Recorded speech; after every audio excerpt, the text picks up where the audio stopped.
This is MIA2K Podcast, and we are your ticket from Miami to Seoul. We are your pilots, Kathy and Laura, two fun-seeking girls with obsessive fandom tendencies, taking you on a ride through the Hallyu wave from our perspective as opinionated, grown Latina fans from Miami. Before we close the cabin doors, make sure you're following us wherever you listen to your favorite podcasts. And if you like to watch, our in-flight podcast video is available on YouTube and Spotify. Once we reach our cruising altitude, we'll be serving one thing and one thing only, piping hot tea. We're ready to fly into today's topic with our hot and sunny takes. So fasten your seatbelts, sit back, relax, and prepare for takeoff. Hi, everyone. So last year, we celebrated 30 years of what is generally acknowledged to be the birth of Kpop, when Seo Taiji and Boys debuted on a music show with the song Nan Arayo, or I Know. To have some fun with the celebration, we baptized Kpop with the name King Poppy last year and gave it a personality, shared its history, and we also played games as any good Korean show would. Now, for this year's birthday, we enlisted the help of some friends to celebrate the evolution of the music that took over our lives by storm.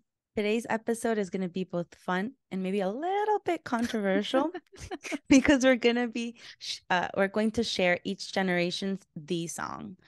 We're going to be showcasing and playing a small clip of one top song from each generation, and we'll share with you how each of the songs were selected. Now, before we start, we want to thank some collaborators whom we reached out to for help to make this episode come to life. Since we basically wanted to cover each generation of K-pop, but we ourselves have only been around the scene for about 3 years, we wanted to reach out to the experts. So we want to give our deep, deep thanks to, for Gen 1, we want to thank Shannon and Angélica over at Ask Me About K-pop. For Gen 2, we want to thank Chris and Chan over at CCTV Pops.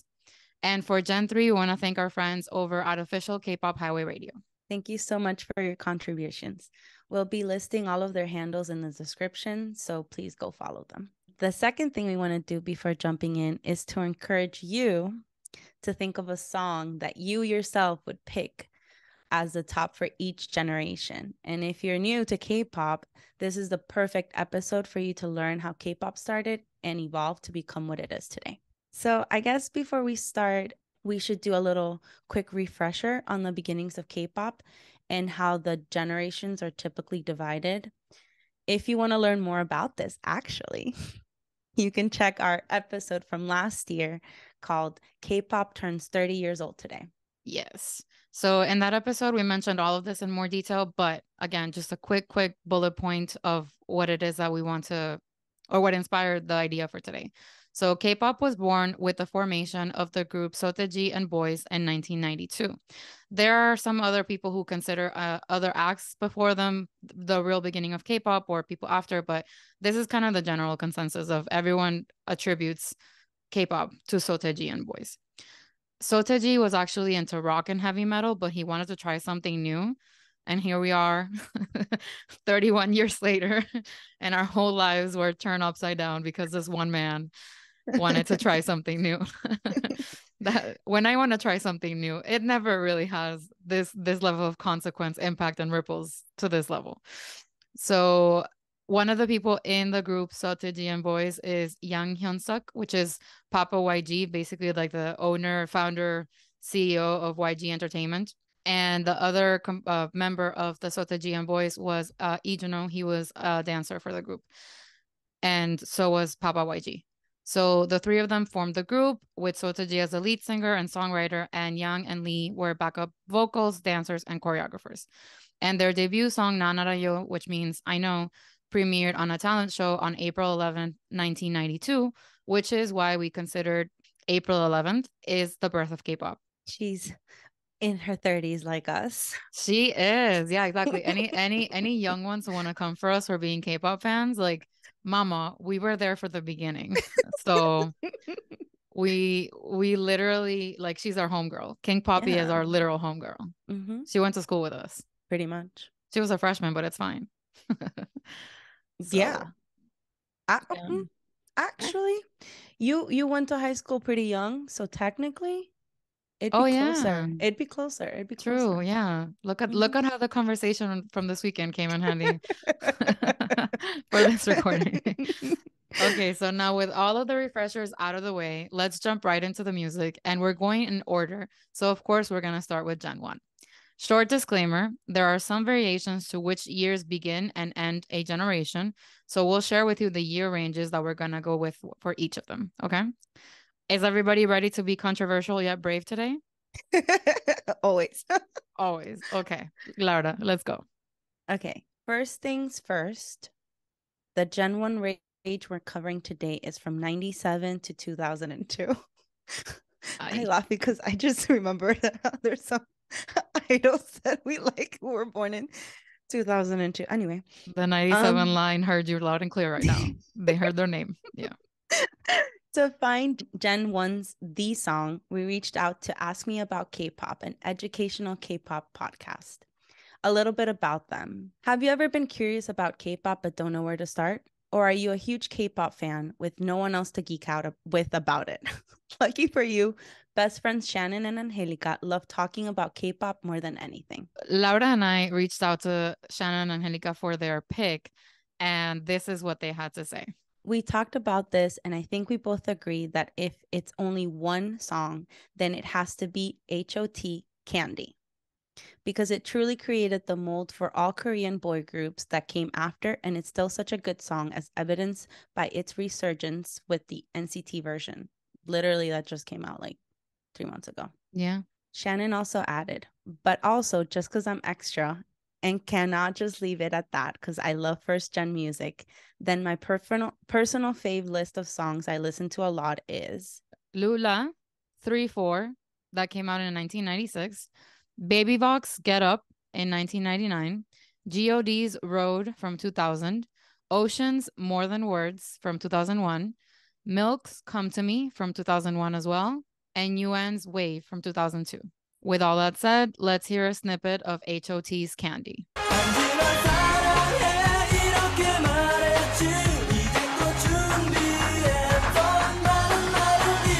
I actually like understand the logic that Shannon and Angelica used, because if you think about it, all of the covers that I've seen, the costuming is very similar, and the choreography too. So like it transcends literal generations, which I think makes it a really good The Song of the first gen.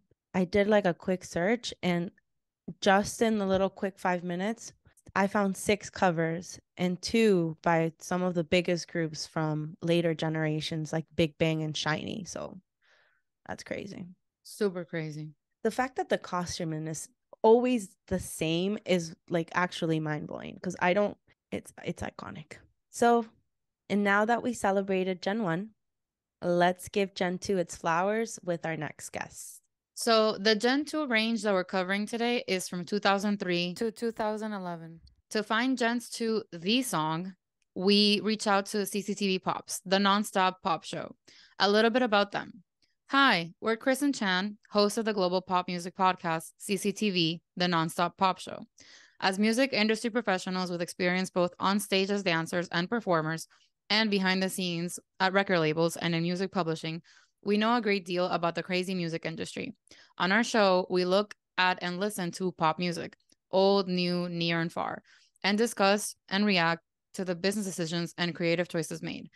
Join us as we take a deep dive into the amazing world of pop music. We asked Chris and Chan for their pick, and here's what they had to say.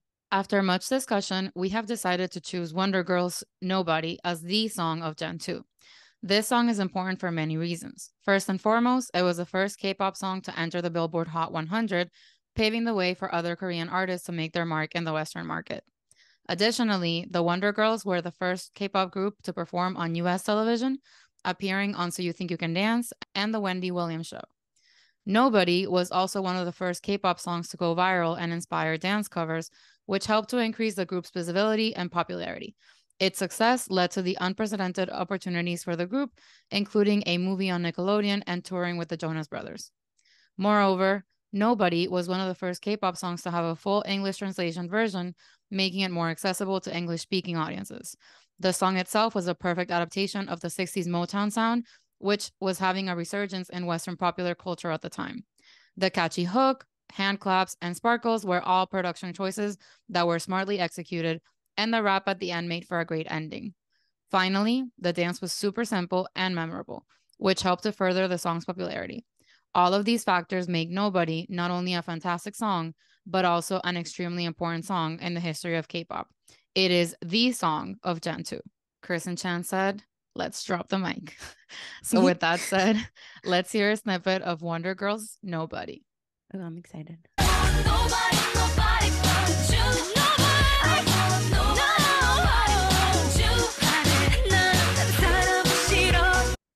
So that was my first time listening to the song. And I think the music video was like a movie. It was a whole ass experience. And with a very unexpected guest, literally, we were both like, what? So you guys should really check it out. All I want to say about it is I'm really surprised that they have the rap at the end of the song instead of at the beginning or like in the middle of it, which is typically what we see today more in the formula. So that's true. I was a very striking difference. Very. So we've done Gen 1, we've done Gen 2, and now things are going to get dicey with Gen 3. Mm-hmm. So let's have some fun. Let's. So the Gen 3 range we're covering today is from 2012 to 2017. To find Gen 3, the song, we reached out to Kpop Highway Radio. A little bit about them. We're Kpop Highway Radio, serving Canada, Mexico, and the US. We believe that Kpop has the power to unite fans from all over the world and help us find something in common. We spread the love of Kpop by giving away a ton of Kpop albums, merch, concert tickets, and more in our Kpop giveaways to a station fan club members. We love Kpop and we want to share it with the world. We asked the Kpop Highway Radio team for their Gen 3 song pick, and since they're a radio station, they said, and we quote, "That's like asking a parent to choose which child is their favorite." So instead of sending us one song, they sent a whole playlist of roughly 50 songs of Gen 3 classics their station listeners know and love. We'll link out the playlist in the description for your enjoyment. But we couldn't leave things there. Nope, we could not. We did not say us. It was going to be a little spicy, so. Not us, yeah. So Kathy and I, we had a couple of discussions on this Gen 3. We did. We really did. We thought this through. We really did. And for us, picking a Gen 3 song isn't as hard of a decision because Gen 3, the group, is without a doubt, for us, BTS. Mm-hmm. We know a lot of hardcore fans for other groups will not agree with us, but the reality is that BTS has simply reached heights that no other group has. So with that said, we did have two main songs from their releases between 2012 and 2017 that battled it out for the top. It was a battle. It was a lot. The first song that is in contention is Blood, Sweat, and Tears. It came out in 2016 as part of the Wings album, and it put BTS on the map in a brand new way. Although this episode is about the music, the truth is that the music video and concept behind Blood, Sweat, and Tears gave them a completely new image and street cred as to what they could accomplish with a bigger budget. The visuals, coupled with the music, made this song critical for the success of BTS, and this was the year that they won their first Daesang and started showing signals of what was yet to come. Pun intended. Sorry. And then the other song is Spring Day, which was released in 2017 as part of the You Never Walk Alone album, and it is a beloved song globally, but it really has a special place in the hearts of South Koreans to the point where it recently reached the milestone of 900 million streams on Korea's premier music app, Melon, making it the most streamed song in the platform's history. Spring Day references the Seo ferry tragedy, and it showed them taking a stance against the South Korean administration under which the disaster happened. ARMY calls Spring Day the Queen, as it keeps breaking records and blocking new BTS songs from going higher in the charts. It's pretty funny. They actually there's a Twitter account called says my name is Spring Day or I am Spring Day, and she acts like she is the song, and like the song is like a person or like literally has an entire personality, and it's very funny. So with all of that said, we chose a winner and we're deciding that Gen 3, the song is Blood, Sweat, and Tears. Yes, it is. By BTS.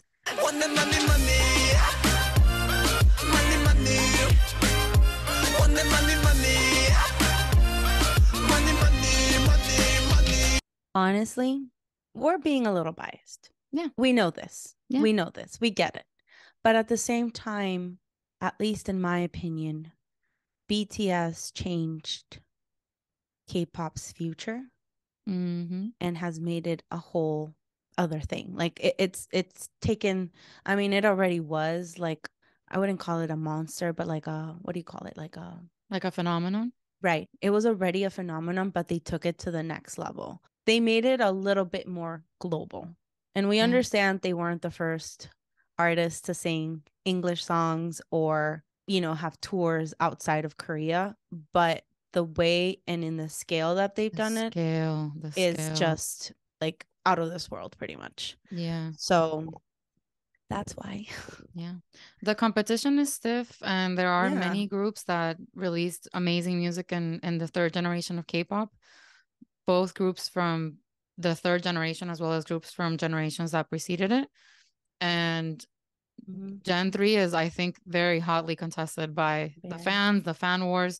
It was the time when social media really took off. Fan cafes were like a big deal. So K-pop really super transformed during that time.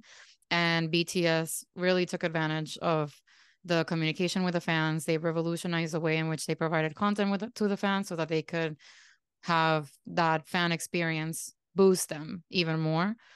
And yeah, we're biased, but number one, we tried to not make the decision for Gen 3 by having one of our collaborators choose, but they chose not to choose. So then we had to choose. We had no choice but to choose. Take a shot every time I say choose. And yeah, like Laura said, the scale at which BTS has managed to do what they have done made this song the choice for us for Gen 3. Also because it was, like Kathy mentioned earlier, the song that kind of, it wasn't the start of them, obviously, but it was the start of the big, like the, how do you say, like the big beginning, like the big momentum. It was a turning point for them. It's like they were on a ship, like at sea, and 2016 could have very easily gone a very different way, but it was the year that they took the Daesang, which was the major award, multiple Daesangs, and basically kind of people even question the legitimacy of their awards. They called the streaming company to make sure the streaming company wasn't getting paid for this. The streaming company said, no, ma'am, the views and the listens, all of those numbers were real. So 2016 is a really, really, really pivotal year for BTS. And yeah, that's why we chose it. This is why we made the choice. If you don't like the choice, DM us. Yeah. Like we asked you at the beginning of the episode, we want to inspire a conversation. We want you to think of your own songs that you think are the top for each generation. This is a celebration of K-pop, and we all want to celebrate in our own ways, and this is how we choose to celebrate ours. Yeah. And I personally really like listening to new songs, so it's fun. Like I actually had abstained from listening to, I had heard Candy, but like covers, I don't know if I've had ever like actually seen the music video, like the original one. And I stopped myself from doing it because I was like, no, we're going to do a podcast episode. I want to like feel it for the first time. The same thing with the Wonder Girls. Like I just wanted to like feel it. And I will definitely check out that Nickelodeon movie. It's only 40 minutes. Like it sounds like something I would really, really, really like. It does. It does. I watch Disney movies and Nickelodeon movies as a guilty pleasure. So we love that for you. I'm excited. Celebrate K-pop how you want, Queen. And we're not done. We are just about to hit our last, but definitely not least. We're finally at Gen 4, which is the generation where we ourselves, Laura and myself, entered the K-pop chat. We said, hi, hand emoji. We didn't ask anyone for help here since we're pretty well acquainted with a lot of the groups and songs here. So we actually kind of let metrics guide us in a way. And we tried to make the decision that made the most sense for what represented Gen 4's The Song. Yeah. When we started our research on fourth gen groups, we decided to look at Spotify streaming numbers. And we get that Spotify is a very Western platform, but we are in the US. So we can only speak from what we use and what we see, right? And we looked into this, and there were a lot of articles, you know, with like top 10 streaming songs from the fourth gen. And even though h.o.t had the most streamed song of the fourth gen with Wannabe, we actually didn't choose that song as the song because there was a group that had 3 out of the top 5 most streamed songs on Spotify. And this group isn't even a year old. Do you know who we're talking about? Did we give enough hints? One of the things that blew my mind is one of their songs has the number 3 spot as the most streamed song, and it's just 3 months old. So with that, we present to you fourth gen's The Song. I got nothing to lose.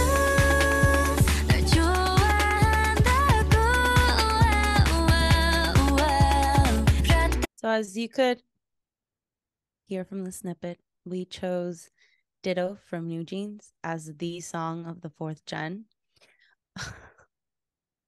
It's that the numbers are staggering. I can't.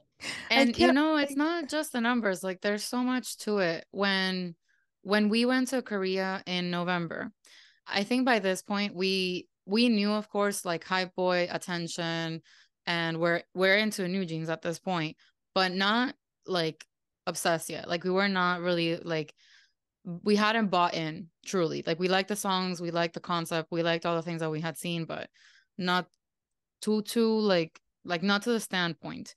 And then we got to Korea, and then we saw their faces everywhere, and we heard their songs everywhere. Every single like store was playing their music. Every single like restaurant, people were doing challenges in the street for their songs. Like it was insane. And their ads, like their sponsorships were like everywhere on the ad on the metro stations. So it was very apparent that they had the country in a chokehold, and it's just getting started. They literally just debuted July 22nd, 2022. Like they're not even a year old. Like they're not even a year old. And in case you guys didn't know, they're under Adore, which is a Hybe label. And we were kind of going back and forth on this. And some people might say, oh, it's because they have a really big label behind them. But that's not necessarily true, because Hybe has debuted a lot of groups on the fourth gen, and they haven't reached this level of like impact with such a small amount of time. Like Ditto was released December 19th, 2022. So that's like 4 months, 280 million streams. h.o.t with Wannabe is from March 2020. So that's over 3 years, and they have 293 million streams. Like that's only a difference of 13 million. And we've been preparing for this episode for a while, and I've looked at these numbers like previously to today, and it's grown so much. Like so much. It's insane. I mean, I can comfortably say that like 5 million of the listens that Ditto has are mine. Same. Like without a doubt, because I love, for some reason, their music really gets to me and like on the highway when I'm driving, and I just want to belt. And I cannot belt, for anyone who doesn't know. Like my voice is not a voice. So I really can't belt, but I really like feel it. And yeah, I think NewJeans is probably rounding out Gen 4. Like Yeah. Gen 4 is supposed to end this year. And people say like when they do conversations or when they have conversations around the generations, they say it's not just about a year specifically, like keeping it to every 5 years. It's also about what happened in the industry that was like a tectonic shift. Like what Yeah. was such a big moment? What was something that came out that truly like revolutionized? So maybe in a few years, looking back, people might say that Gen 5 started with NewJeans in 2022. Yeah. It might change even the generation just because of what they have accomplished in such little time, which is historic, unprecedented. So I kind of was like mind blown when I was looking at this a while back. Not even a while back. I looked at the numbers March 26th. That's like what? A 2 weeks week ago? ago? 2 weeks ago? Mm. Ditto was at 255 million streams. So in 2 weeks, it went from 255 to 280. So in 2 more weeks, it's not gonna have to worry about Itzy. Itzy Nope, Wannabe. not at It all. would have been the top song. Yeah, like it's insane. Yeah. Like I don't think I'll ever be able to recoup from these numbers. No, the thing is that these numbers are so big that we can't actually fathom it. Like Yeah, as humans, it's yeah, impossible for us. It's absolutely batshit insane. it really is. And honestly, that's why when we started talking about this fourth gen, immediately we were both like, It no has to be doubt, NewJeans. NewJeans. Like there's a lot of groups that we like, that we follow, that we listen to their music, that we've gone to their concerts. Like fourth gen, obsessed. Mm-hmm. But what NewJeans has done, I know. again, it's borderline generation ending. Like they're bookmarking it. They're Yeah. bookending it. We don't know if in a few years people will say that this is actually Gen 5 already because of Yeah. them.